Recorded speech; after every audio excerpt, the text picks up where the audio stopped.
sommes en train de faire une tournée remarquable. Bien sûr, c'est encore très difficile d'aller et venir au Sénégal. Nous avons été dans des zones extrêmement enclavées. Nous avons été dans des zones où l'accès est encore extrêmement difficile. Nous avons été dans des zones aussi où on a constaté avec beaucoup de désolation et de tristesse, le désert médical existe. On a été dans des zones où on a constaté aussi qu'il faut encore, dans ce Sénégal de 2022, faire des kilomètres pour pouvoir accéder à son école. Nous avons aussi constaté dans des zones du pays où il y a un désert aussi sur le plan industriel, en l'occurrence ici, Diourbel, qui reste quand même une zone avec de réelles potentialités dans beaucoup de domaines, notamment avec une jeunesse capable, vigoureuse, vivante, et qui a du mal aujourd'hui à trouver la bonne fenêtre de tir. Donc pour le bilan d'étape, c'était des rencontres pour mieux recueillir les préoccupations et les aspirations des populations, pour mieux comprendre leurs préoccupations, leurs attentes par rapport à l'hémicycle, au Parlement, qui a depuis fort longtemps abandonné sa vocation première, sa mission première, sa vocation originelle, qui était tout simplement d'être cette force qui doit contrôler l'action du gouvernement du Sénégal, mais aussi être une force de proposition de loi, mais aussi et surtout ce qui reste le ventre mou de toutes nos politiques publiques, c'est l'évaluation. Et l'une des missions de l'Assemblée nationale, c'est d'évaluer toutes les politiques publiques. Et on s'est rendu compte qu'à ce niveau-là, c'est un talon d'Achille encore pour les institutions du Sénégal et le gouvernement du Sénégal. Toutes les forces vives de cette nation ont intérêt aujourd'hui à avoir à l'hémicycle des gens capables, bien outillés pour contrôler l'action de l'exécutif, totalement libres aussi pour être une force de proposition de loi, bien outillés, bien étoffés aussi pour pouvoir évaluer les politiques publiques. L'évaluation et la planification, ce n'est pas un jeu d'enfant. Donc il faut qu'il y ait des personnalités, des personnes, des hommes et des femmes qui ont le profil de l'emploi, qui ont le parcours, qui ont le discours, qui ont toute l'étoffe nécessaire pour pouvoir faire ce boulot qui est extrêmement important. Et il en va de l'avenir de la nation sénégalaise. Et toutes les législatures étaient importantes, mais la législature de 2023, elle est cruciale. Elle devra prendre en charge la question de la gouvernance liée à nos ressources pétrolières et gazières. On peut dire que vous êtes prêt à changer la donne, mais surtout sur la loi criminalisant l'homosexualité. Est-ce que vous êtes prêt à... Mais totalement.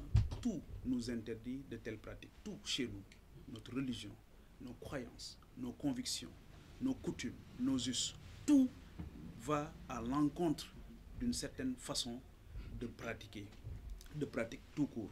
Donc les Sénégalais peuvent bel et bien compter sur nous pour toute initiative allant dans ce sens-là de criminaliser l'homosexualité.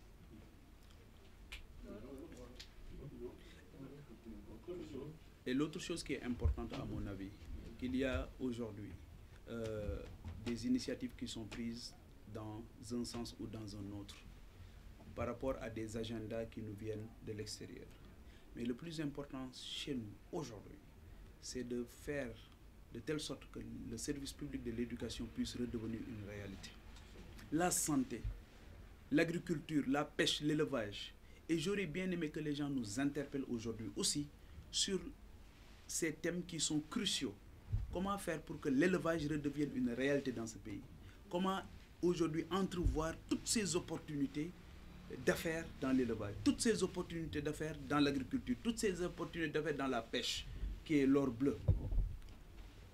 Et aujourd'hui, toutes ces ressources sont bradées, mais apparemment les gens ont d'autres préoccupations.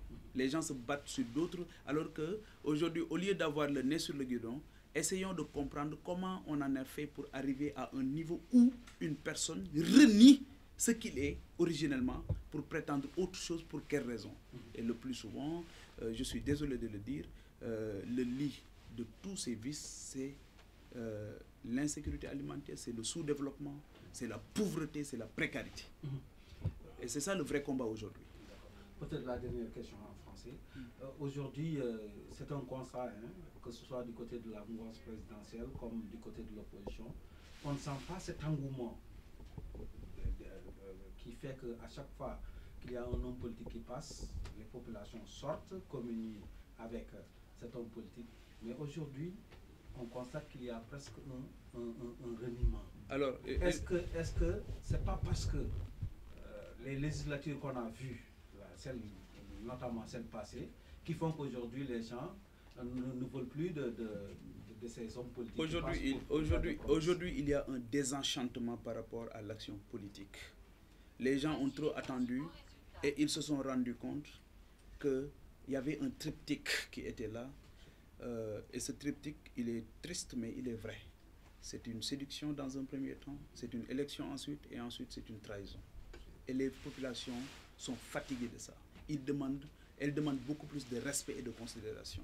Raison pour laquelle nous, on n'a pas privilégié les grands rassemblements, les meetings, qui impliquent beaucoup de ressources que nous n'avons pas, beaucoup d'argent que nous n'avons pas, mais qui aussi ne permettent pas du tout aux leaders politiques de pouvoir échanger en toute lucidité, avec toute la pondération requise pour pouvoir comprendre ce que les gens veulent et ce qui les choque, ce qui les attriste et pourquoi ils ne jugent plus utile de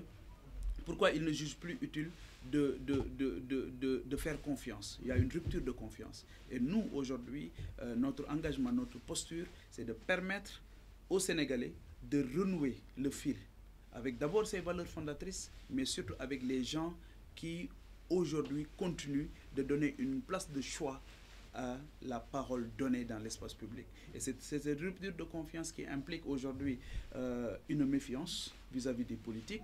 Et cette méfiance implique le plus souvent une défiance. Et cette défiance, malheureusement, c'est ça qui produit l'insurrection à chaque fois. Donc nous avons privilégié les porte-à-porte, door-to-door, comme disent les Américains, cœur au cœur, aller à la rencontre des gens, expliquer, parce que la politique, c'est l'explication. Et nous demandons aux populations d'être énormément exigeantes avec les gens qui veulent avoir leur carte. Et le jour du 31 juillet, de comprendre aussi l'utilité de l'isoloir. L'isoloir, c'est là où on est en phase avec que sa conscience. C'est là où on pose un acte qui implique les 5 années à venir. La politique, ce n'est pas une affaire de trahison. La politique, ce n'est pas une affaire de soul-bouki, souli-bouki. La politique, ce n'est pas une affaire de combine-beré. La politique, ce n'est pas une affaire de... Ce n'est pas pour les plaisantins. C'est pour les gens sérieux. C'est pour les gens... Déjà, depuis le 7e siècle, Socrate demandait à ce que les gens qui savent gouvernent. Que ceux qui savent gouvernent. C'était depuis le 7e siècle. Que ceux qui savent gouvernent. Donc, nous, l'interpellation que nous faisons aujourd'hui à l'endroit de toutes les forces vives, y compris la presse, parce que c'est curieux d'ailleurs, quand j'ai vu certains titres qui disaient que la campagne était soit molle, qu'il n'y avait pas... Qu'est-ce qu'ils veulent? Ils veulent du bruit, ils ne veulent pas qu'on ait de la lisibilité, ils veulent qu'il y ait de la violence. C'est ça, une campagne, une bonne campagne? Nous, on ne voit pas les choses comme ça. Le Sénégal est une promesse de paix et de stabilité sociale. Et cette paix et cette stabilité sociale ne peut pas être l'œuvre d'une seule entité. C'est toutes ces forces vives aujourd'hui qui doivent concourir à ce qu'il y ait cette paix sociale, cette stabilité sociale qui nous permet de mettre sur la table tous ces enjeux nationaux cruciaux qui interpellent l'avenir de cette nation. Les jeunes souffrent dans ce pays, les femmes souffrent énormément, les personnes à mobilité réduite souffrent énormément. Et aujourd'hui, tout le monde, on a l'impression que les gens, définitivement, ont des propos définitifs. Ils vocifèrent, ils ne parlent plus. Et à partir de ce moment, je pense qu'il est important de prendre toute la précaution nécessaire pour murmurer à l'oreille des gens doués de sens. Parce que même au théâtre, c'est quand on murmure qu'on vous écoute le plus, qu'on vous tend plus l'oreille.